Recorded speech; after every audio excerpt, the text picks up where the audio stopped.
This is TWiT. Of 6 AI researchers at this company that Elon Musk founded, and I did note, I didn't have a chance to track it down, ran short of time, but apparently he's distancing himself from this, and I don't know what that means. Like why he's not happy with. He was not the only founder. A bunch of people raised money. Reid Hoffman, Elon, Peter Thiel. To do safe AI. They were very concerned about what everybody else was doing. So they created OpenAI to create safe AI. And I think half the mission of OpenAI is to warn people about AI. Well, yeah. And in fact, what they created, they decided they couldn't have open because as a consequence. Okay, so, but yeah, I agree. And I can't wait to hear what you talk about here. But remember, they're trying to stop certain kinds of AI, and since they never released this, this all could be speculative. Well, okay, so I guess we should have seen this coming. For quite some time, as we know, we've had bots roaming the internet, talking about Google, before then Alta Vista. And those bots were roaming the internet, indexing its pages. So in some sense, reading them, but just, to index them. And we've also had bots warring with each other.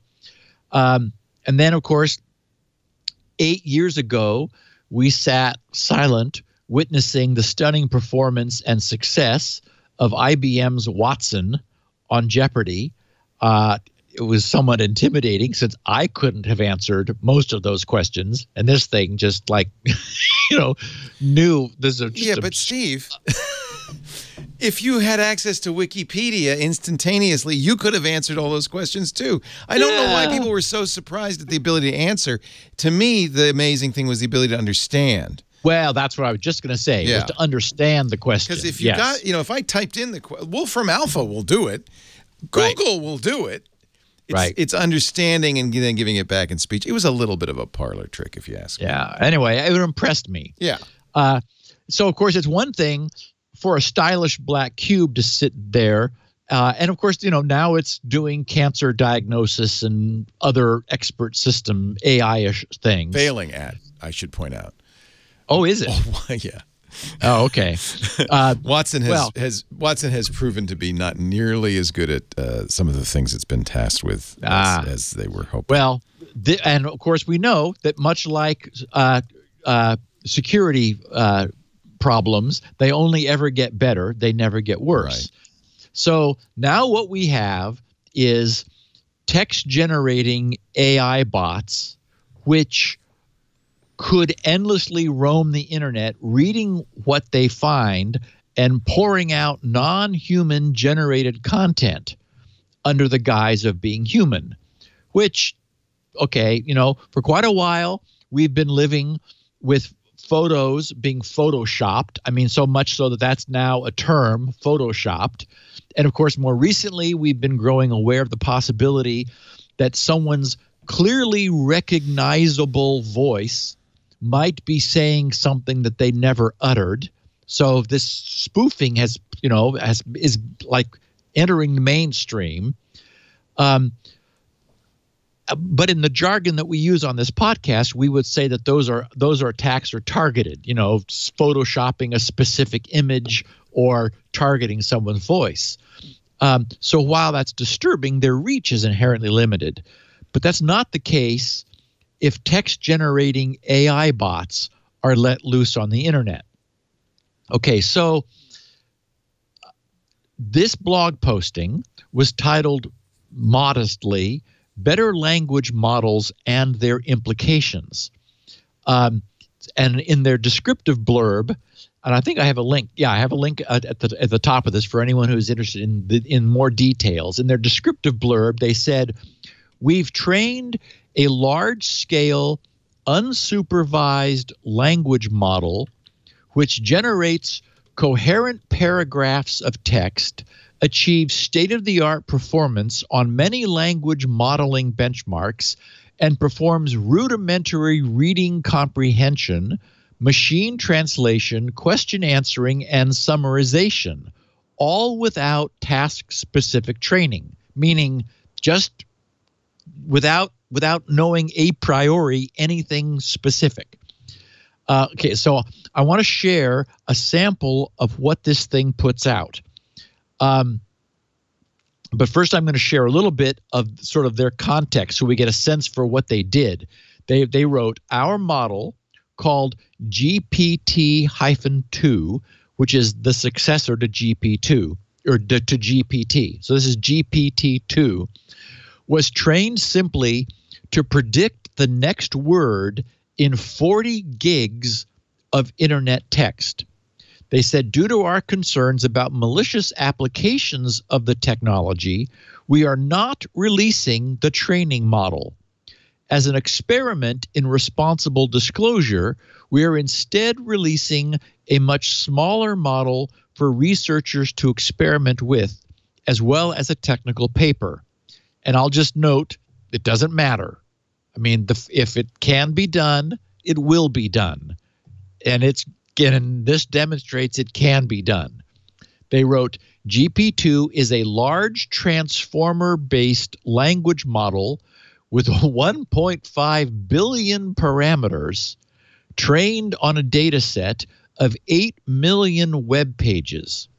GP2 is trained with a simple objective: predict the next word, given all of the previous words within some text.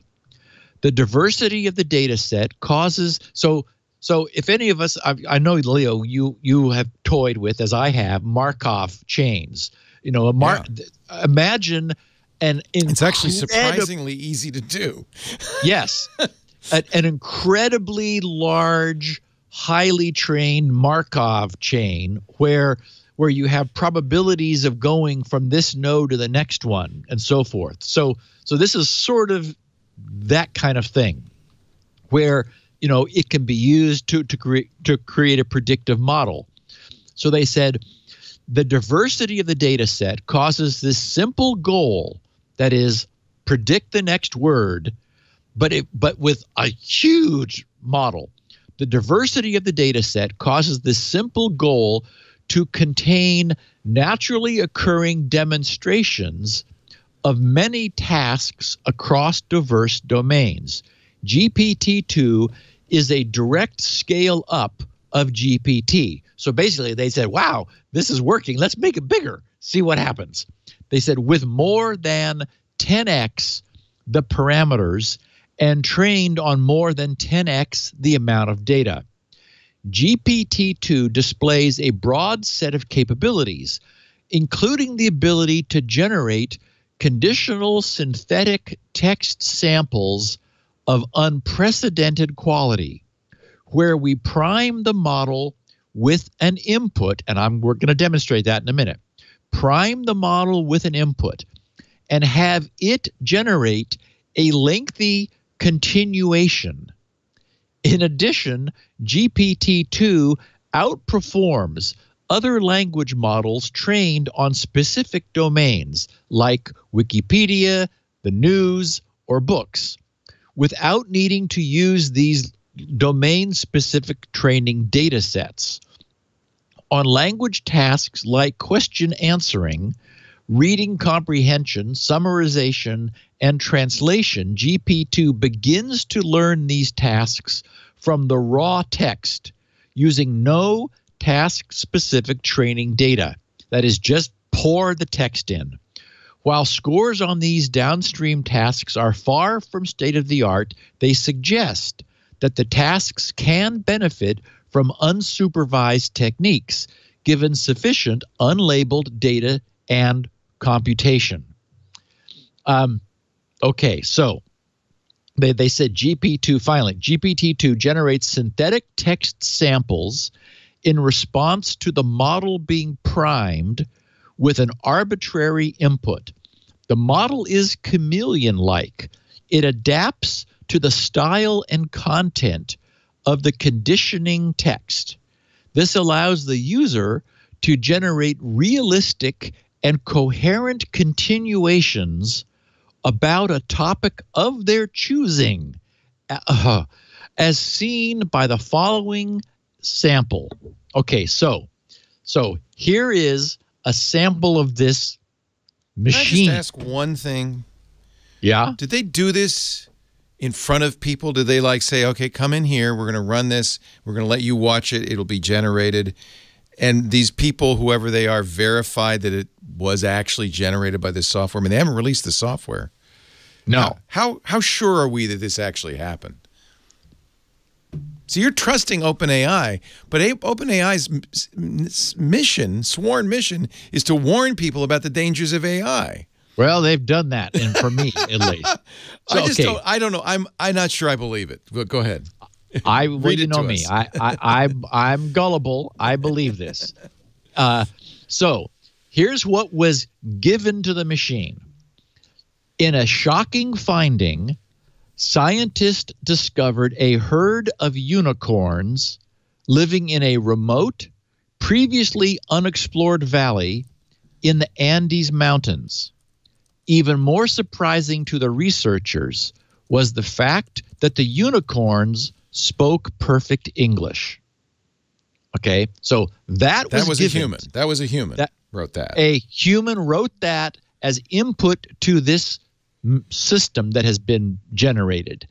It then produced, and they did say it took 10 tries. So they said there was a button where they said, try again, try again. Okay, but this is what it produced. And again, remember, these things only get better. Now, is this the one that learned everything from Reddit? I think the content that it absorbed was Reddit pages. There was something about Reddit. Anyway, so again, okay, so which might help you understand what you're about to hear. So they put in a shocking finding, scientists discovered a herd of unicorns living in a remote, previously unexplored valley in the Andes Mountains. Even more surprising to the researchers was the fact that the unicorns spoke perfect English. That was put in. This machine then produced. The scientist named the population after their distinctive horn, Ovid's unicorn. These four-horned, silver-white unicorns were previously unknown to science. Now, after almost 2 centuries, the mystery of what sparked this odd phenomenon is finally solved. Dr. Jorge Perez, an evolutionary biologist from the University of La Paz, and several companions were exploring the Andes Mountains when they found a small valley with no other animals or humans. Perez noticed that the valley had what appeared to be a natural fountain surrounded by 2 peaks of rock and silver snow. Perez and the others then ventured further into the valley. Quote, "By the time we reached the top of one peak, the water looked blue with some crystals on top," unquote, said Perez. Perez and his friends were astonished to see the unicorn herd. These creatures could be seen from the air without having to move too much to see them. They were so close they could touch their horns. While examining these bizarre creatures, the scientists discovered that the creatures also spoke some fairly regular English. Perez stated, quote, "We can see, for example, that they have a common language, something like a dialect or dialectic," unquote. Dr. Perez believes that the unicorns may have originated in Argentina, where the animals were believed to be descendants of a lost race of people who lived there before the arrival of humans in those parts of South America. While their origins are still unclear, some believe that perhaps the creatures were created when a human and a unicorn met each other in a time before human civilization. According to Perez, in South America, such incidents seem to be quite common, unquote. However, Perez also pointed out it is likely that the only way of knowing for sure if unicorns are indeed descendants of a lost alien race is through DNA. Quote, but they seem to be able to communicate in English quite well, which I believe is a sign of evolution, or at least a change in social organization, unquote, said the scientist. Okay, now, Leo, I am stunned that some software can produce something as coherent as that. And we don't see all the versions it produced that they didn't give you. That's true. Again, be skeptical. Just wait a year. As I said, these things only get better. They wrote, and I'm glad they appreciate this. They said, as the above samples show, our model is capable of generating samples from a variety of prompts that feel close to human quality and show coherence over a page or more of text. They said, of policy implications, large general language models could have significant societal impacts and also have many long-term applications. We can anticipate how systems like GPT-2 could be used to create AI writing assistants, more capable dialogue agents, unsupervised translation between languages, better speech recognition systems. We can also imagine the application of these models for malicious purposes, including the following, or other applications we can't yet anticipate. Generate misleading news articles, impersonate others online, automate the production of abusive or faked content to post on social media, automate the production of spam and phishing content. They wrote, these findings combined with earlier results on synthetic imagery, audio, and video imply that technologies are reducing the cost of generating fake content and waging disinformation campaigns. The public at large will need to become more skeptical of text they find online, just as the deep fakes phenomenon calls for more skepticism about images. They wrote, today, malicious actors, some of which are political in nature, have already begun to target the shared online commons, using things like robotic tools, fake accounts, and dedicated terms to troll individuals with hateful commentary or smears that make them afraid to speak or difficult to be heard or believed. We should consider how research into the new generation of synthetic images, videos, audios, and text may further combine to unlock new, as yet unanticipated capabilities for these actors, and should seek to create better technical and non-technical countermeasures.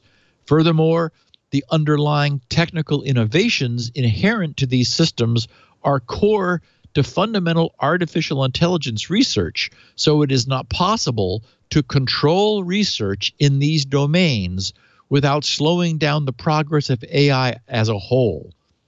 So anyway, when I saw where we are with something that a machine can produce, and what this does is, I mean, we have a system with the internet where there is an assumption we have today that what we're reading, the postings we're reading, are from people. And I think that will soon no longer be the case. Bots have demonstrated themselves to be fabulously, I mean, astonishingly capable of indexing content on the internet. No one can imagine life without a comprehensive internet index, which we have entirely thanks to the fact that bots, I mean, like, the internet is their domain. That's where they live. And we're transacting I'm transacting constantly with textual content that I have known is generated by other people. That is entirely, I think, endangered, and that represents a sea change in the way we think of the content on the internet. Okay. You obviously didn't see the article from 2 years ago about the Washington Post's robot reporter that did 850 sports articles without anybody noticing they were auto-generated. Wow. That's because it's in a domain, very specific domain. Yes. Yes. So this is a technology that the Washington Post calls heliograph. And the thing is, it's very easy to write sports reports because it's really all very formulaic. Interestingly, just to clarify, the way they got the data for this robot, the OpenAI robot, is they did go to Reddit, but they used outbound links from Reddit, so to a variety of sources. But they used Reddit to qualify those sources because it had to have a score of 3 karma or better. So they said, well, that means humans picked this as a source of good content. But it also explains why it was this OpenAI AI was very good if you asked it questions about Miley Cyrus, Brexit, or Lord of the Rings. Although it got her age wrong, I think. I thought it was I think it's something that it was referring to as 7 years old, and so I'd be more nervous about it being used to generate, almost to use signal jamming to generate, a lot. Leo, it's going to. That's my point. That when we have not bots, that it's good content particularly, but just that it's just content. Yes, flood of junk. I mean, where it's just it can no longer be discriminated. Yeah, this is awful. Yeah. This is awful. That's just the internet. And you're right. It's coming soon to a comment thread near you.